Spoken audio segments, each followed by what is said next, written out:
দেশের আকাশ প্রতিরক্ষা ব্যবস্থা ও আক্রমণের জন্য যুদ্ধবিমানে উন্নত দেশগুলো ঢালছে কারিগরি অর্থ। যুক্তরাষ্ট্রের বিধ্বংসী F-35 থেকে শুরু করে ফ্রান্সের রাফাল, রাশিয়ার সুখোই Su-57 থেকে শুরু করে চীনের মাইটি ড্রাগন, চাহিদা রয়েছে বিশ্বজুড়ে।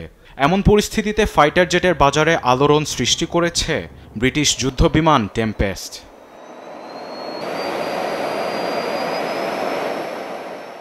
অন্যান্য 10টি ফাইটার জেটের তুলনায় যুদ্ধবিমানটি ভিন্নধর্মী।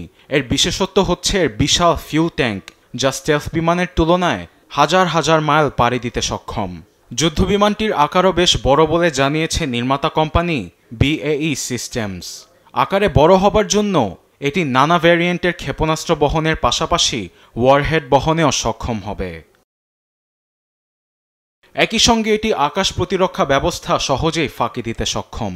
উন্নত প্রযুক্তি দ্বারা নিয়ন্ত্রিত হবে বলেই টেম্পেস্ট সরাসরি ড্রোন, স্যাটেলাইট, গ্রাউন্ড ফোর্সেস সহ অন্যান্য যুদ্ধবিমানের সঙ্গে সংযুক্ত হতে পারবে, এমনটি বলেছেন ইন্ডিপেন্ডেন্ট প্রতিরক্ষা বিশেষজ্ঞ ফ্রান্সিস টুস্কা।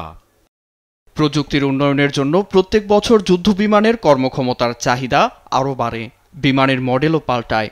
যুদ্ধবিমান যতই স্টেলথ হোক না কেন, এক না এক সময় উড়তে উড়তে তেলের ট্যাঙ্ক ফুরিয়ে যায়। এতে শত্রু সহজেই বিমান ট্র্যাক করে ধ্বংস করে দিতে পারে।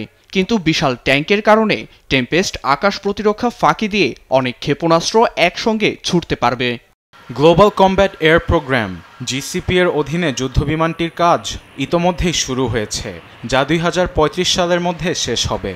বিমানটি বানানো শেষ হলে রপ্তানির পাশাপাশি নিজ দেশের সার্বভৌমত্ব রক্ষায় যুক্তরাজ্যের সরকার এটি ব্যবহার করবে।